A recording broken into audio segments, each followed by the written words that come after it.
Hello friends, welcome to BPSC Darpan. भारतीय अर्थव्यवस्था। वर्तमान में भारत की जीडीपी की गणना किस आधार पर की जाती है? या कह सकते हैं वर्तमान में भारत की जीडीपी की गणना के लिए जो आधार वर्ष है वह क्या है? तो वह है 2011-12। वर्तमान में जो भारत की जीडीपी की गणना की जाती है उसके लिए आधार वर्ष हैं 11-12, 2011-12, जिसकी शुरुआत हुई थी 2015 से। मतलब 2015 से जो भारत की जीडीपी की गणना हो रही है उसमें आधार वर्ष 11-12 को माना जाता है। लेकिन यह क्वेश्चन इसलिए इम्पोर्टेंट बन जाता है कि 2026 से यह आधार वर्ष चेंज होने वाला है। नेक्स्ट ईयर 2026 से जो आधार वर्ष भारत सरकार के द्वारा अपनाया जाएगा जीडीपी की गणना के लिए वो होगा 2022-23। याद रखेंगे 2026 से 2022-23 हमारा आधार वर्ष होगा, जबकि अभी तक जो हमारा आधार वर्ष है जीडीपी की गणना के लिए वह है 2011-12। और 11-12 की जो स्टार्टिंग हुई थी आधार वर्ष के रूप में वो हुई थी 2015 से। अब 26 से होगा 2022-23। भारतीय मुद्रा जारी करने के लिए कौन सी संस्थान जिम्मेदार है? वह जिम्मेदार है reserve bank of India, RBI, भारतीय रिजर्व बैंक। और यहाँ पर आपको कमेंट्स करके बताना है आरबीआई के वर्तमान गवर्नर कौन हैं।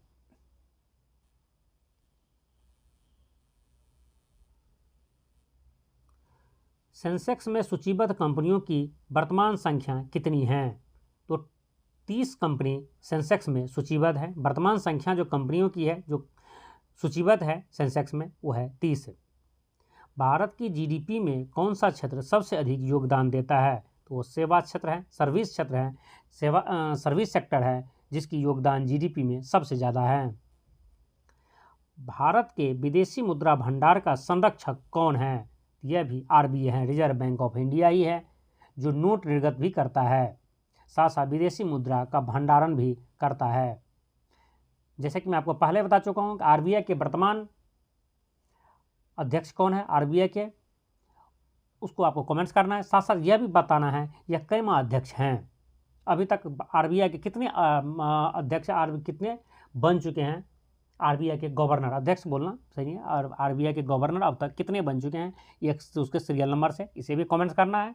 साथ ही वर्तमान आरबीआई के गवर्नर कौन हैं?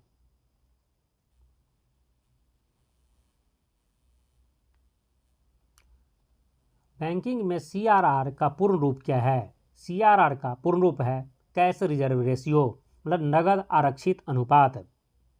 कौन सा सूचकांक भारत के शेयर बाजार का बैरोमीटर माना जाता है? तो उसे सेंसेक्स को माना जाता है। सेंसेक्स को भारतीय शेयर बाजार का बैरोमीटर माना जाता है। आरबीआई गवर्नर का एक बार में अधिकतम कार्यकाल क्या है? तो वह 3 साल है। आरबीआई का गवर्नर जब कोई आदमी बनता है तो वह अपने 3 साल के कार्यकाल के लिए बनते हैं। लेकिन शक्तिकांत दास जी जो अभी हमारे कुछ दिन पहले रिटायर किए हैं आरबीआई के गवर्नर से, वो अपने 2 कार्यकाल मतलब 6 साल तक आरबीआई के गवर्नर रह चुके हैं। उन्होंने 2 कार्यकाल पूरा कर चुका है 10 दिसंबर 2024 को, और 11 दिसंबर 2024 को हमारे नए आरबीआई के गवर्नर बने हैं। और आपको पहले ही मैं टास्क दे चुका हूं, यदि आपको याद है तो आप मुझे कमेंट्स करके बताइए, आगे मैं आपको बता दूंगा यदि आप कमेंट्स नहीं करते हैं तो।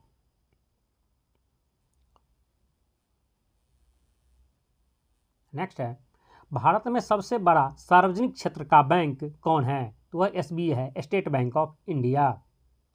जीडीपी का पूरा नाम क्या है? मतलब जीडीपी का फुल फॉर्म क्या है? जीडीपी का फुल फॉर्म है ग्रॉस डोमेस्टिक प्रोडक्ट, सकल घरेलू उत्पाद। जैसे कि मैं आप लोगों को कमेंट्स करने के लिए बताया था कि आप मुझे बताएं कि आरबीआई के वर्तमान गवर्नर कौन हैं। तो आप लोग जिसको पता था वो कमेंट्स कर चुके हैं। यदि जिसे नहीं पता है तो मैं आपको बता दूं, संजय मल्होत्रा जी आरबीआई के वर्तमान गवर्नर हैं, और यह आरबीआई के 27वें गवर्नर हैं।